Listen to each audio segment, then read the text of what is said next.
안녕하세요. 재테크농부입니다. 오늘은 제가 하락장에서 어떻게 매수했었고 어떤 식으로 기계적 매수를 하는지 설명해 드리려고 합니다. 시작하기 전에 제 방법이 100% 맞는 방법이 아닙니다. 그렇기에 참고만 부탁드리며 각자의 투자 기준에 맞춰 투자해 주시기 바랍니다. 그럼 바로 시작하겠습니다.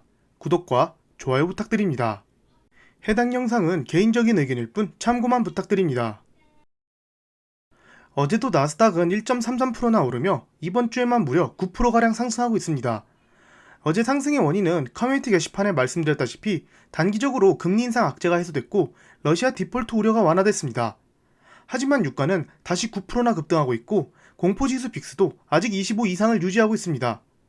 그렇다면 이럴 때 언제 매수해야 할까요? 어제 올려드린 영상의 주 목적은 악재를 미리 알아둬야 대응이 가능하다는 뜻으로 공유드렸으며 결국 나스닥이 하락할 때마다 기계적인 매수가 중요하다는 뜻이었습니다. 그렇다면 빨간 네모처럼 하락장일 때 기계적인 매수는 어떻게 하고 어떤 마음가짐으로 해야 할까요? 먼저 제가 이번 하락장에서 언제부터 매수를 시작했고 어떤 종목을 몇 번 분할해서 매수했는지 공유드리겠습니다. 첫 번째로 제가 이번 하락장에서 가장 많이 매수한 마이크로소프트입니다. 올해 1월 7일 316달러에 첫 분할 매수를 시작했습니다. 일단 이때는 제 기준이었던 나스닥이 고점 대비 10% 하락한 시점이었기 때문에 기계적인 매수를 시작했습니다. 두 번째는 1월 11일 305달러에 매수했습니다. 나스닥이 이날 긴 꼬리를 달면서 저점을 깼고 305달러라는 가격은 고점 대비 12% 이상 빠졌으며 PER도 30 초반으로 빠졌기 때문입니다. 3차 매수는 1월 21일에 했으며 보시다시피 또 저점을 깨고 내려갈 때 매수를 했습니다. 그 이후로는 보시다시피 계속해서 매수를 했습니다. 원래 계획은 5차까지 매수할 생각이었으나 추가적인 현금이나 보유하고 있던 로키드 마틴, 단기 트레이딩으로 들어갔던 종목들을 매도하여 현금을 추가 마련했고 7차까지 매수했습니다. 최근 3월 9일을 마지막으로 더 이상 매수하고 있지 않습니다. 저는 이렇게 저점을 깨고 떨어질 때마다 기계적으로 사고 있습니다. 그냥 기계적인 매수만 한 것이 아닌 계속해서 마이크로소프트라는 회사를 분석했습니다. 제 영상을 보시면 알겠지만 실적 및 재무, 마이크로소프트의 성장성 등 여러 가지를 분석해서 매수를 결정한 종목입니다. 매년 매출 성장률 또한 약 20%로 세계 2위 시총 기업이라고 하기 힘들 정도로 급성장하고 있습니다. 그리고 사진을 보시다시피 저점을 깨고 나서 아래로 2, 3% 이상 하락하게 되면 매수를 시작합니다. 항상 이러한 기준으로 추가 매수하는 것이 아니라 상황에 따라서 다르게 접근하기도 합니다. 최근 매수 시점을 보면 270달러 정도면 제가 분석한 지표들에 따라 너무나 싼 가격이라고 분석했기에 3%가 떨어지지 않아도 계속 매수를 했습니다. 그리고 270달러라는 주가는 작년 6월 당시 주가라 너무나 매력적이었습니다. 또한 저는 마이크로소프트가 PER이 35 이하가 됐을 때부터 매수를 시작했습니다. 왜냐하면 코로나 이후 많은 하락장이 있었지만 꼭 35 이하로 내려갔기 때문입니다. 또한 마수의 5년 평균 PER이 34였기 때문에 35 이하부터는 매수해봐도 좋을 것이라 생각했습니다. 그래서 실제 1차 매수도 PER이 35 이하로 떨어졌을 때부터 매수를 시작했습니다. 그리고 270달러 부근은 코로나 전 PER보다 낮은 수치이기에 계속 매수했습니다. 지금까지 보시면 어떤 분들은 마소를 그냥 떨어질 때마다 산 거 아니냐 라고 생각하실 수 있겠지만 이러한 매수를 할 수 있었던 이유는 기계적인 매수 타이밍을 결정하는 것보다 기업 가치를 먼저 분석했기 때문입니다. 기업 가치를 정확히 분석하여 이 기업이 향후 얼만큼 성장할지, 다른 기업과 달리 어떤 경제적 혜자를 가지고 있는지 등을 종합적으로 분석하여 이 종목을 매수하겠다라고 결정하면 그때부터 기계적인 매수를 하는 것입니다. 단지 이 기업이 많이 떨어져서 내가 많이 들어본 기업인데 느낌이 괜찮아 보여서 이런 식으로 결정하고 종목을 매수하게 되면 돈을 잃을 확률이 높아지게 됩니다. 그러면 엔비디아를 봐보겠습니다. 엔비디아 같은 경우 제가 예전 영상부터 계속 말씀드렸지만 PER이 80 이하로 떨어질 때부터 매수를 시작한다고 했습니다. 실제로 코로나 이후 하락장이 올 때마다 엔비디아는 80 이하로 항상 떨어졌기에 저만의 기준을 잡은 것이죠. 그리고 엔비디아 역시나 그냥 좋은 기업이어서 매수를 시작한 게 아닙니다. 기업 가치를 먼저 분석하고 그 다음 기계적인 매수를 위한 기준들을 마련했습니다. 참고로 3월 17일 종가 기준 엔비디아의 PER은 64입니다. 엔비디아도 보시다시피 계속해서 매수를 했습니다. 엔비디아 역시나 저점을 깰 때마다 매수했지만 앞서 보여드렸다시피 PER 기준을 잡고 주기적으로 매수를 하고 있습니다. 그 PER 기준이 60 이하입니다. 엔비디아는 앞으로도 계속 고성장할 주식인데 현재 PER이 60 이하라는 것은 제 기준으로 턱없이 낮았기 때문입니다.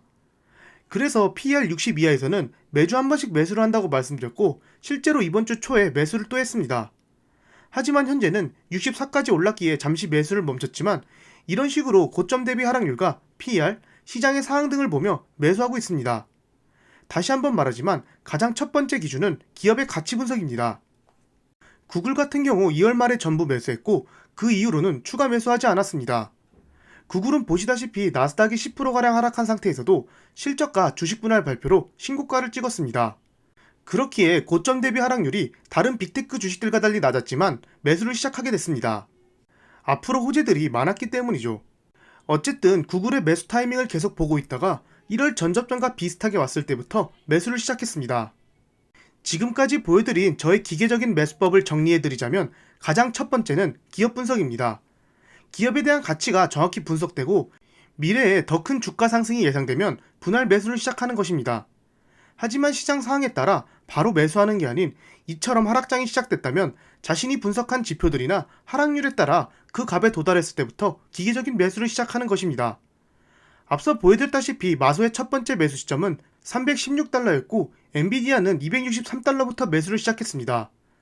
고점 대비 하락률을 보면 상당히 크게 하락했지만 지금 하락과 비교하면 아직도 도달하지 못한 값입니다.